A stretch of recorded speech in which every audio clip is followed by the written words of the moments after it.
Assalamualaikum warahmatullahi wabarakatuh. Perkenalkan, nama saya Utami Fitri Lovita, NPM 21100701200042. Baiklah, saya akan menjelaskan tentang praktek etika profesi kesehatan. Yang pertama yaitu dokter. Hakikat praktek kedokteran adalah upaya manusia untuk menolong sesamanya didasarkan kemurnian niat, kesungguhan kerja yang berorientasi pada kebutuhan pasien, serta mengutamakan keselamatan pasien. Praktek kedokteran adalah rangkaian kegiatan yang dilakukan oleh dokter dan dokter gigi terhadap pasien dalam melaksanakan upaya kesehatan. Kegiatan dokter didasarkan sumpahnya harus diwujudkan sesuai dengan martabat dan tradisi luhur profesi dokter, yaitu berupa perbuatan kemanusiaan, atau berarti praktek kedokteran sudah seharusnya dapat dinilai apakah benar-benar merupakan perbuatan kemanusiaan yang tidak merugikan manusia. Etika dan hukum keduanya merupakan tolak ukur perbuatan kemanusiaan yang dilakukan dokter dalam menjalankan profesinya. Selanjutnya yaitu dokter gigi. Seorang dokter gigi dalam prakteknya harus memenuhi standar pendidikan formal secara pendidikan akademis dan pendidikan profesi yang diakui oleh undang-undang. Pendidikan profesi kedokteran gigi dalam melakukan pelayanan medis di rumah sakit gigi dan mulut, pendidikan dilakukan oleh mahasiswa koas di bawah pengawasan dokter gigi penanggung jawab pelayanan. Contoh dari profesi dokter gigi. Yang pertama yaitu dokter gigi di Indonesia wajib menghormati hak pasien untuk menentukan pilihan perawatan dan rahasianya. Yang kedua, dokter gigi di Indonesia wajib melindungi pasien dari kerugian. Yang ketiga, dokter gigi di Indonesia wajib mengutamakan kepentingan pasien. Dan yang keempat, dokter gigi Indonesia wajib memperlakukan pasien dengan rasa hormat dan berkeadilan. Selanjutnya yaitu perawat.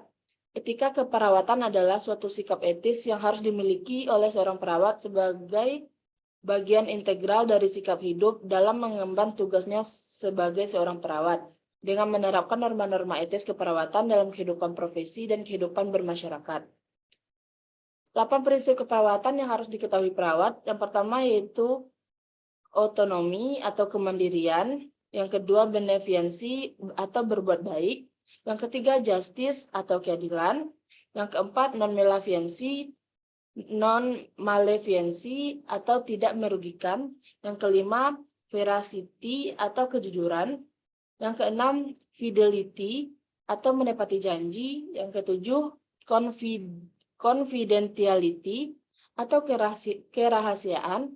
Dan yang terakhir, accountability atau akuntabilitas.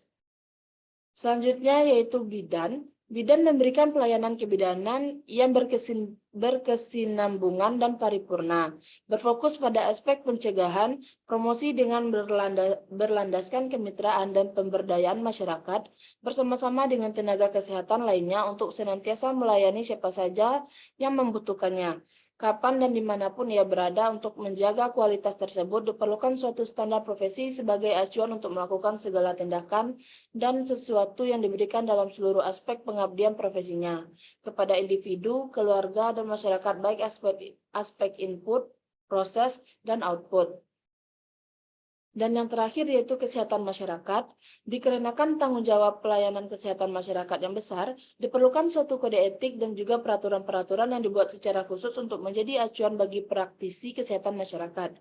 Kode etik tersebut dapat menjadi suatu acuan dan juga panduan bagaimana praktisi kesehatan masyarakat bertindak sehingga tidak melanggar kode etik yang ada sebelumnya dan meminimalisir pandangan negatif dari masyarakat. Sekian saja yang dapat saya sampaikan. Jika ada salah kata dan kekurangan, saya mohon maaf. Wassalamualaikum warahmatullahi wabarakatuh.